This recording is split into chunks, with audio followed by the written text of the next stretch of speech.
Okay, just want to make sure. I thought that was kind of. What's that? No problem. I'm glad that's snow right now.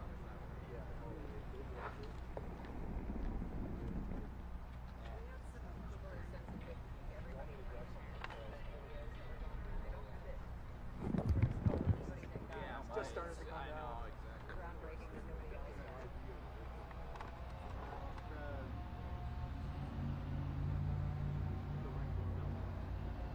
Yeah, that was pretty great. Yeah.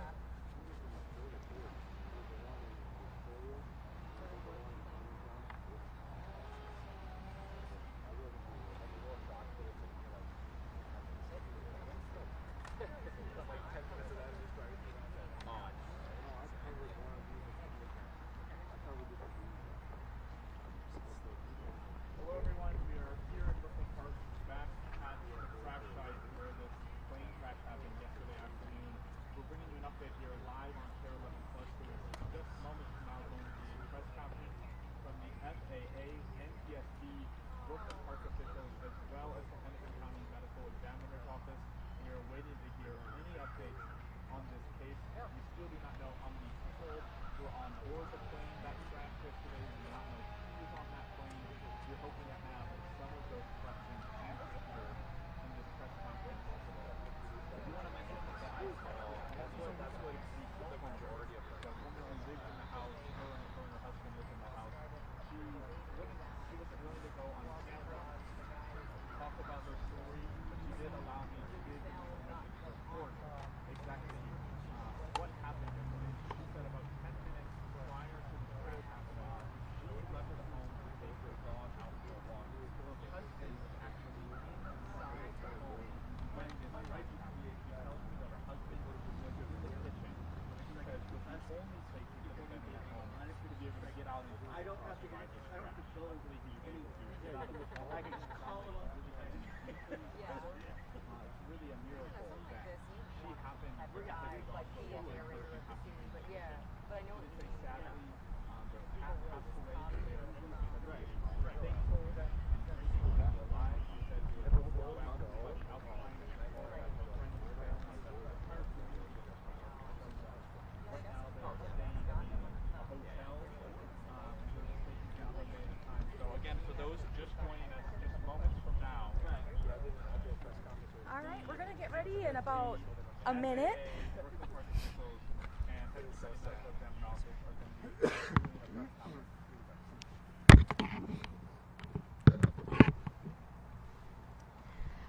All right,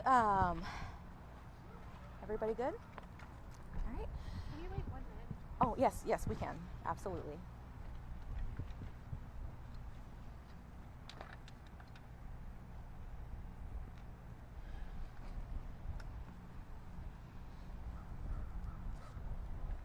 I'm good.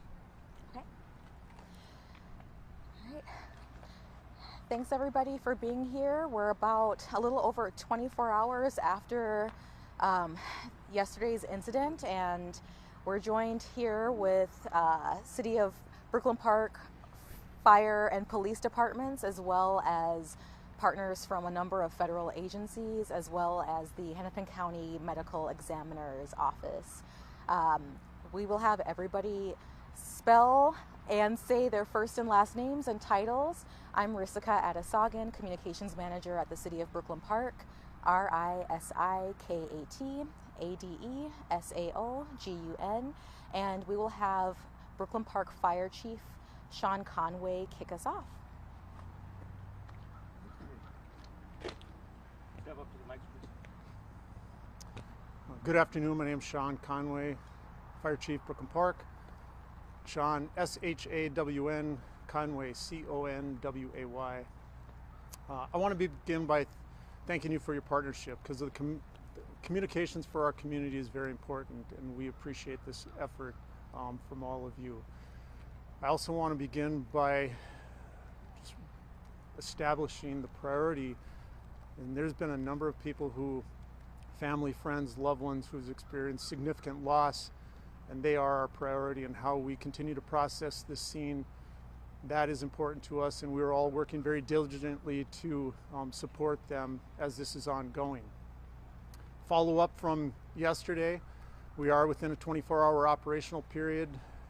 Electricity was reestablished to the homes earlier this morning about 1 a.m. and there are no other concerns for safety or utilities for the remaining homes in the neighborhood. For our community, we stand firm to support one another, and we do appreciate your help as crews will be working in and around the area for the foreseeable future. More timelines to be shared as the overall site is processed.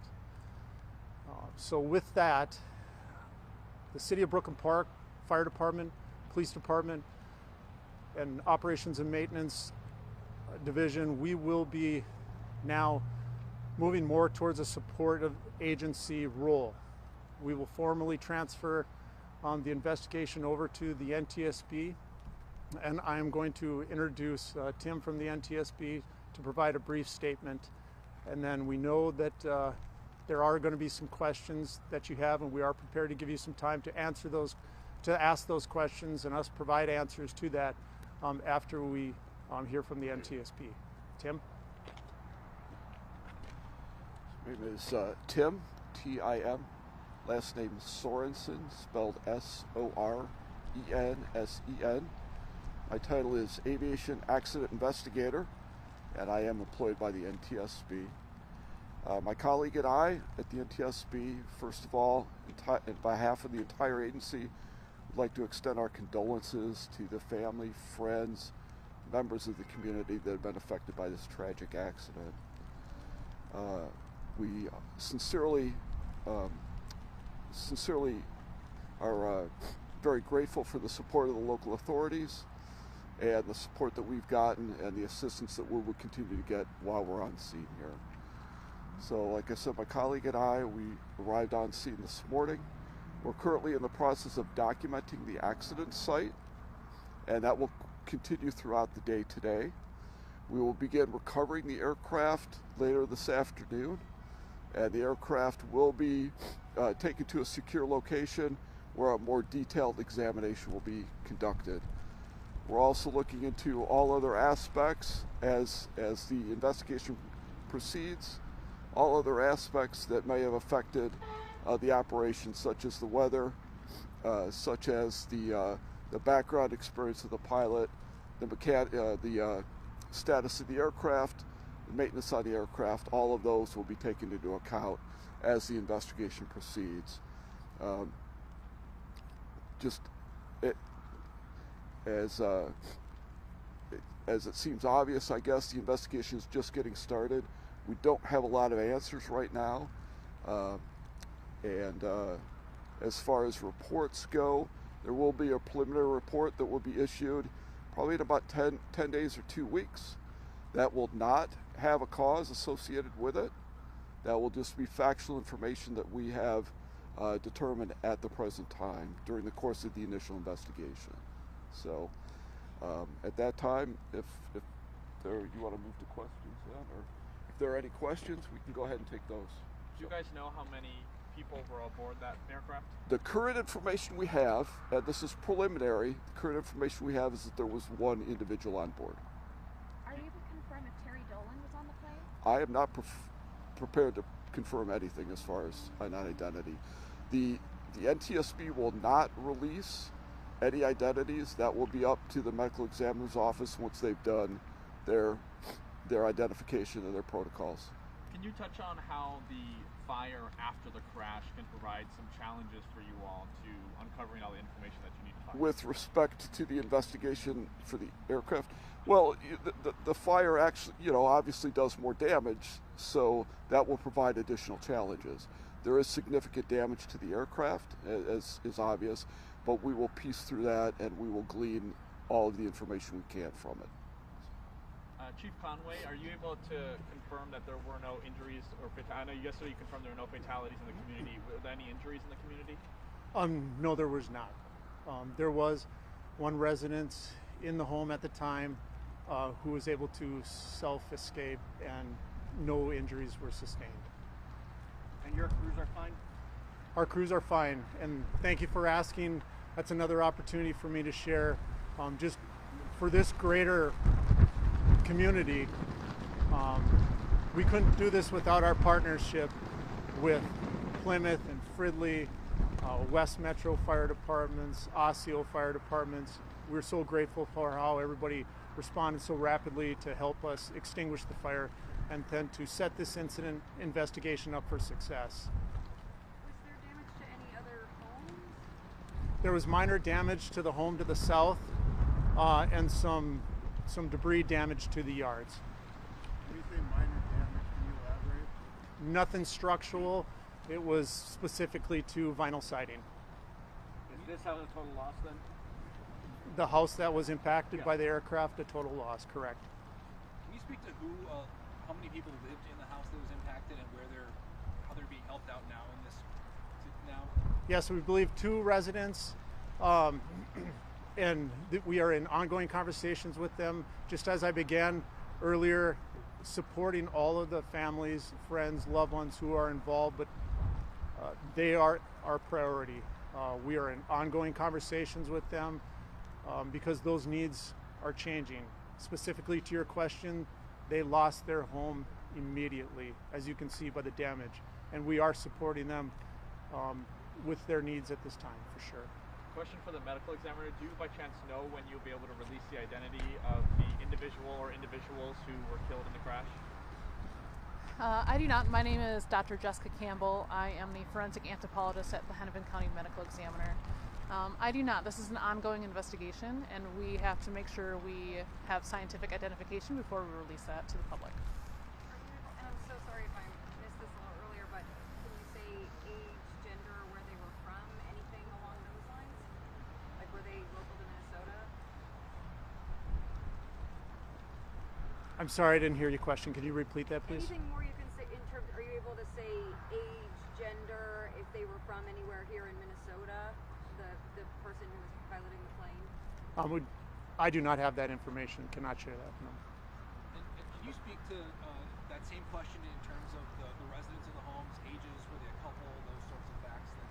I won't speak to that right now. It's important for us to really, in a sense, support them where they're needed right now, and now is not an appropriate time for that. Up here for Tim, please. Up here for you, please, Tim. If this was headed towards, I believe, Anoka, about how far away are we? How close were they to reaching their final destination? So if the question is as far as what their itinerary was, what their intended destination was, that's still under investigation. To your secondary point there, exactly how far we are from Anoka, I have not looked that up. I don't know. Is it a single engine aircraft? Correct. Single engine aircraft. You know what year? Offhand, I don't. Offhand, I don't. Is there anything you can tell us about that style of aircraft? Nothing specific. There's plenty of those types of aircraft out there. They fly safely every day. So, you know, every accident is unique. We look at the unique circumstances and document every accident. So that's the process we're involved in right now. About how long would it have been in the air before this? Again, the itinerary is still under investigation. We have not looked at that documentation yet. Our focus right now is to document the accident site and then get the aircraft recovered for further examination. So that's still in process. Can you describe maybe, has this aircraft splintered? Is it in several pieces? What kind of condition is it in? Well, we're still processing the accident site, documenting the site, and we're still in the process of exactly documenting the extent of the damage to the aircraft. Suffice it to say, it's severe. It's significant. Can anyone answer, did this come down in a living room, a bedroom, a kitchen? What part of the home? This will have to be our last question. We've got to get them back to another briefing so they can continue their work, but I will turn it over to Chief Conway to take this final question. While that is under investigation, what we believed is that the aircraft impacted the house coming from the southwest, and where we believe a majority of the aircraft would be in the basement on the west side of the house, or excuse me, the east side of the house. So let me correct that.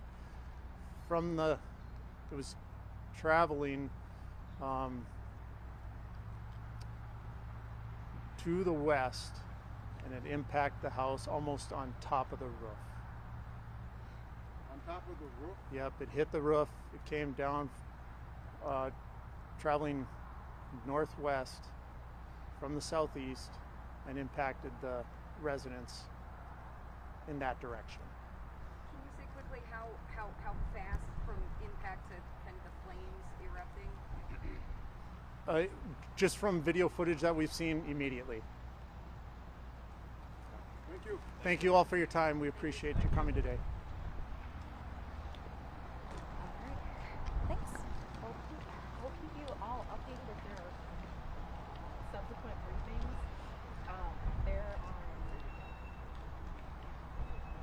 regular internal briefings, so basically the more they find out, that's when we're kind of like, okay, time to let folks know. So I believe I have all of their outlets